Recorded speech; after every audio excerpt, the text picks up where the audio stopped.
So we have understood that in Königsberg's bridge problem, we find out that all the vertices are not all the vertices are even degree. So what was the graph in Königsberg's problem which we have come here was that we have vertex A, right? Here vertex C, here let's consider vertex D, here you have B, which are the different islands. There are two ways in which you can go to C. Here there's one. This was the graph actually. So if you consider that in this graph, this A has 3 degrees 3, D's degree is 3, C's degree is 5, B's degree is 3. So they do not have even degree. So since they do not have even degree, hence we have understood that it's not a Euler graph. Thus it is not possible to walk all these 7 bridges exactly once and return to the starting point. It is not possible. Okay, so now we have to understand about one important thing. So this part in this text is basically talking about unicursal graph. Now what do we mean by unicursal graph? We have understood about the Königsberg's bridge solution. Now let's consider unicursal graph, a arc that traces each edge exactly once, but the arc is not closed. That is, the starting and ending is different points. That is called as unicursal line, and that graph is called as unicursal graph. That means in that arc we are covering the edges exactly once and all. That condition is same, but the arc is not closed. The arc is not closed means the starting and the ending vertices are different. They are not the same.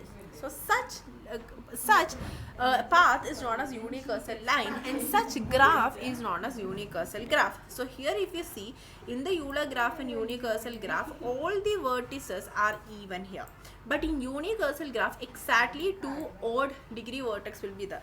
Why exactly 2 odd degree vertex? The starting and ending is not same.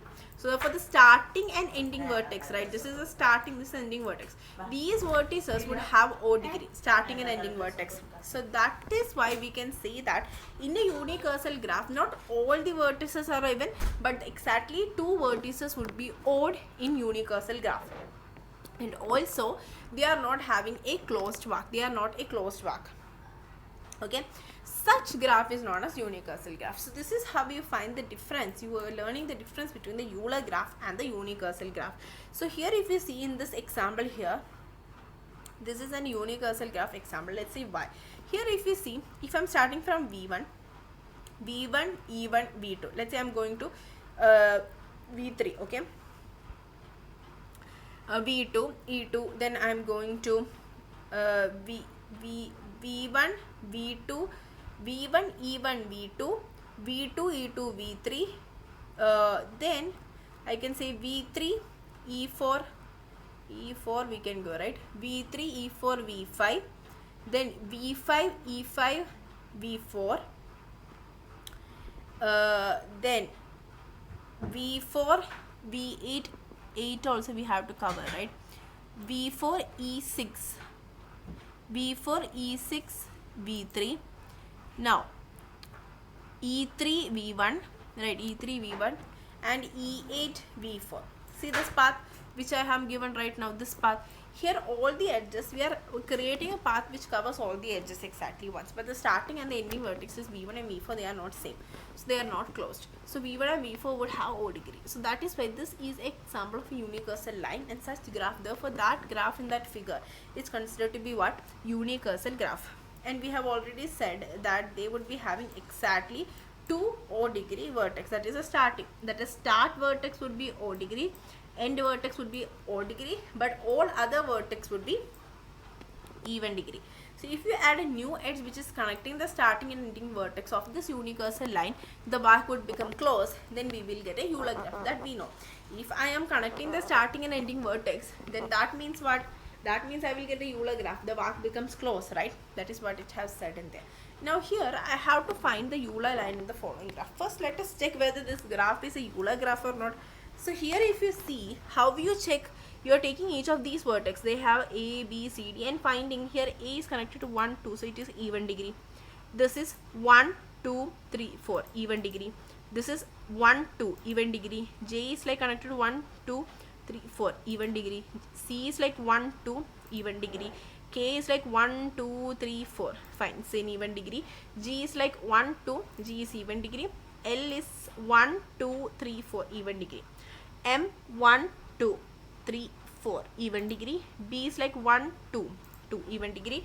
E is 1, 2 even degree. H is 1, 2, 3, 4 even degree. Fine. So all are even degree. So all are even degree means it can be what Euler line can exist there. So here if you see, I find out the all the vertices degree here, okay, which is an even degree. Find all the vertices has an even degree here. So if all the vertices has even degree, there can exist a what here? There can exist a Euler line in here. Now let's find the Euler path. That's what the question is.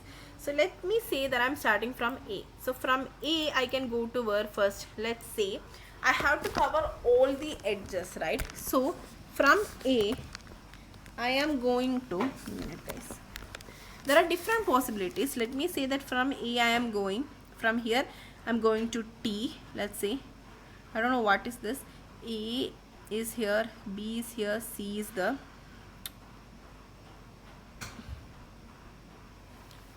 I don't know what is this letter is. Let's, it will be I. Then I, J, K, L, M, H, I, J, K, L, M, then E, F, G. Okay, fine. Then let's say from A I am going to I. Then from, so I cover this part. Now from I am going to J. I'm covering every edges. So I'm writing one line for covering each edges. J I have gone. So from J I am, let's say I'm going to C here, or I can go to this way. Okay, let's say I'm going to, from J, let's say I'm going to C. So I cover that part. From C, let's say I'm going to K. Fine. So now from K I can go G and L, or I can go directly L. Okay, so if I go to G I can go like this, K, G, then I can go to L. Now I reach L. Now from L I am going to, let's say B I am going. Fine. Now from B I am going to M. Okay, here. From M I can go E. Let's say E I am going. From E I am going to H, let's say. And from H I am going to A. Now if you see, there are some paths which are not covered yet. That is from I. So there are some intermediate paths which I have to cover. That is from I. From I if you see, I am going to F. Then I need to go to J, then again to I. So this is one path. So what I'm going to do is that I have to write that part I, F, J. Now here from J I am going to C. So I can say from J I can go to K. So this path also I have to write. From J I am going to K. Then from K, or from K I am going to C. Then I can go to J again. So this path. Now again from K, instead of going to G, I will say from K I can go to L. From L I can go to G, and from G I can go to K. So these intermediate paths I have to take, right? So here if you see, here how it takes, let's see. Here how I am taking A to H, then H to E. Fine. E to M, M to B, B to L, L to G, G to K, K to C, then C to J, J to F. Now we are going to J to F, F to I to A. So one path is finished. Now we have intermediate path which is starting from H. So from H to M, M to L, L to K, K to J, K to I, then again to H, right? J to I, then again to H. So this path is also there. So that part, what? Then I am having this inner path. So how I am going to do is that I am going to combine this. That is what we have learned. When you have such things, how we are going to combine this. From B, you have this E, F, B. Then from B, you are going to, so that means I am going to put this path to this. After A, I reach H, then I am going to write M, L, K, J, I. Then I have again H, right?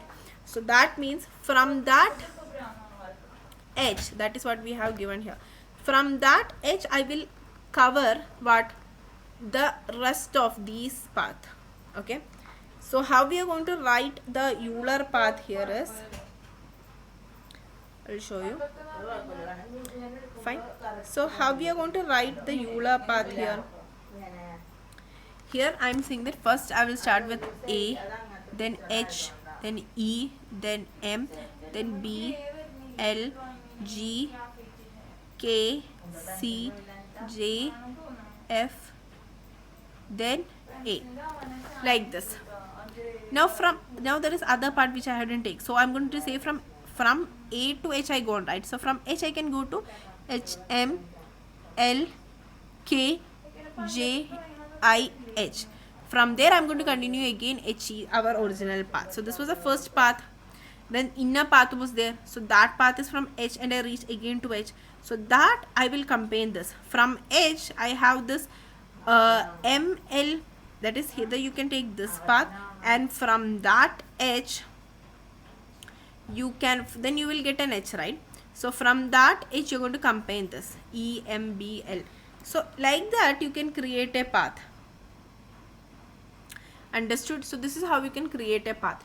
Now here if you see, we have to see if this is a Euler circuit or not. Check whether this have a Euler line. But if you see here, C has O degree, D has O degree, there is O degree vertex. If there is O degree vertex, there would be no Euler line here.